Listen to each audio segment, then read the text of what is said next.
5 жасар қыздың бөбе туғанын және еркектің 3 бала туғанын естіген адамдар бар ма? Менің видеоларымнан өмірде бізден басқаша не бір адамдар бар екенін жақсы білесіздер. Мысалы, мынаған қалай қарайсыздар? Жаным-ау дегеннен басқа не айта аламыз? Сәлеміздер, мен Диана екеу. На всякий случай салфетка әкеп алыңыздар. Жылап қалуларыңыз мүмкін. Эбби және Эрин егіздері.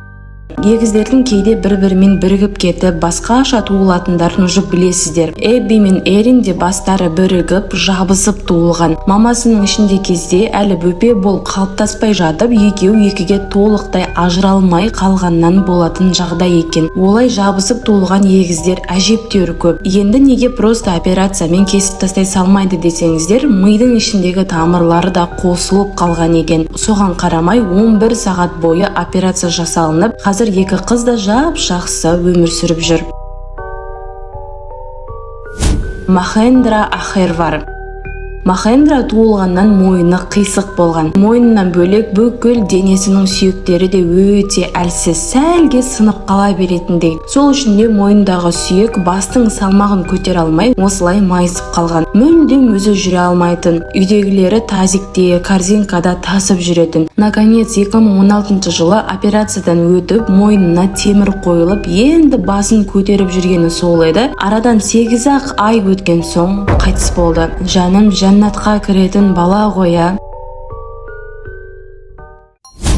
Кэти Ренфо.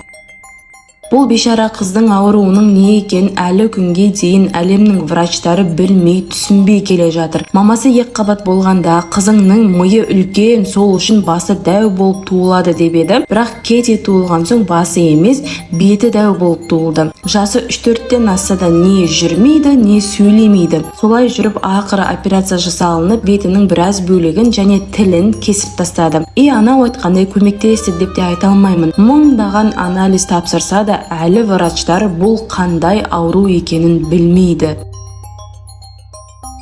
Сиамские близнецы Эбби және Британи. Әлемдегі ең атақты жабысып туылған егіздер. Былайша айтқанда сиамские близнецы десем де болады. Please, sir, can I have some more?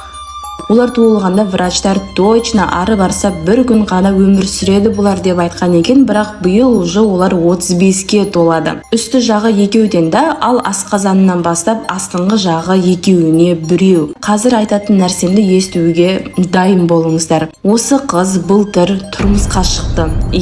Тұрмысқа шықты. Міне олардың өткен тойлары.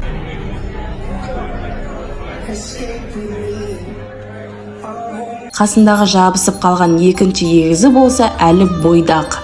Кейін ол да тұрмысқа шығам деп қалса не болады сонда? Қалай өмір сүріп жүргендерін елестетудің өзі қиын. Соңғы кездері оларды балалы болды деп жүр. Қолдарында детский автокресло ұстап тұрғандары үшін. Бірақ кім білсін енді. Джао Хуэкан. 2009 жылы Қытайда бір ұл дүниеге келді. Біраз сағаттар бойы баланы мамасына көрсетпей қойған екен. Тек көрсетіңдерші Құдай үшін деп жалынғанда ғана врачтар бөпені алып келген. Сөйтсе бөпенің түрі осындай болып тұр. Алдыңғы миының сүйегі өспей қалғандықтан беті тура құлағына дейін кесіліп тұрғандай болып туылған. Біздің ақшамен 30 миллион теңгеге операция жасалынып, түрінің бары өзгергені осы ғана. Операция жақсы әсер ете ма, жоқ па, тек 10 жылдан кейін ғана білуге болады деп еді. Ал мынау 2005 жылғы фотосы. Все-таки кәдімгідей өзгеріс бар,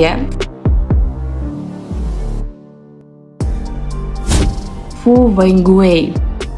Туылғаннан сколиоз диагнозымен туылған. Былайша айтқанда мойны ұзын болған. Бұл диагнозда омыртқалар қозғалады, қисаяды дегендей. Сколиоз менде де бар, бірақ осындай сәл ғана қисайған жеңіл түрі. Ал бұл қытайлық жігіттің омыртқалары қисайып қана қоймай, тағы артық сүйектері өсіп кеткен. Солай мойны ұзын болып тұр. Жақында ғана операция жасалынды деп жатыр, бірақ нәтижесі қандай болғанын ешкім білмейді.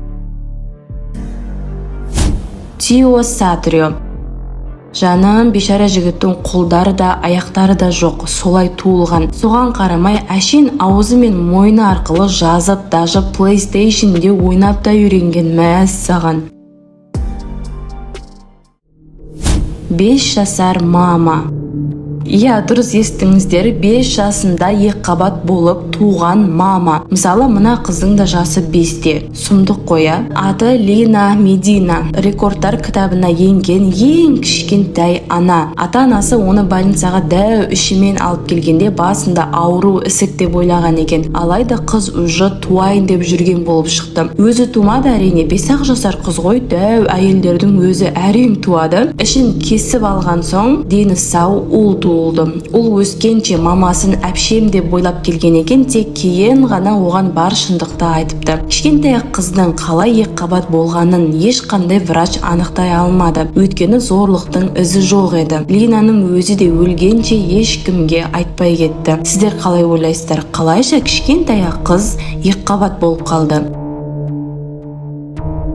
3 бала туған еркек.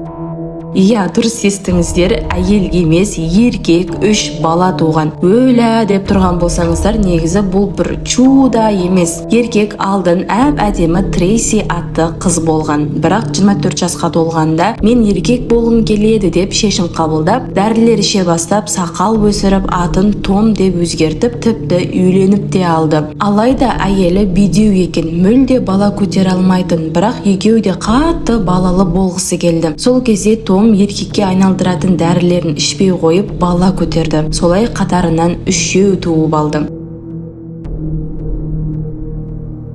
Кесіртке туған әйел.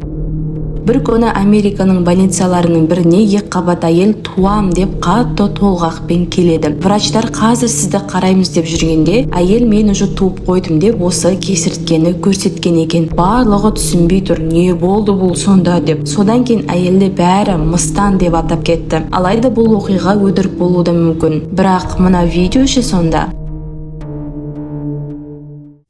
4 аяқтап жүретіндер. Бұл ауруды синдром Юниратана дейді. Олар 2 аяқпен жүре алмайтын, қолымен қосып жануарлар сияқты жүретін адамдарды айтады. Ең біріншілер Турциядағы целый бір улас атты отбасы. Пока что басқа елде бұлай жүретін адамдар жоқ. Арттағы қол. Бұл кішкентай бала сыртынан кәдімгі болып көрінгенімен киімін көтерсек болды, яғни шешсек болды, артынан өсіп тұрған 3-ші қолды көрсек болады. Тағы да себебі егіздердің дұрыс өспей бір-бірімен жабысып бірігіп кеткенінде. Операция жасай салайын десе, миына әсер етіп дұрыс өспей қалуы да мүмкін екен. Қазір бұл баланың жағдайы не болды жалпы белгісіз.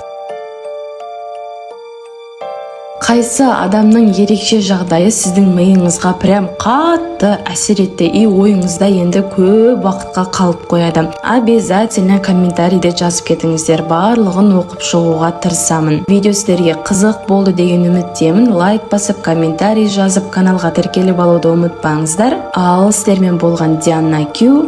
Келесі роликте кездескенше.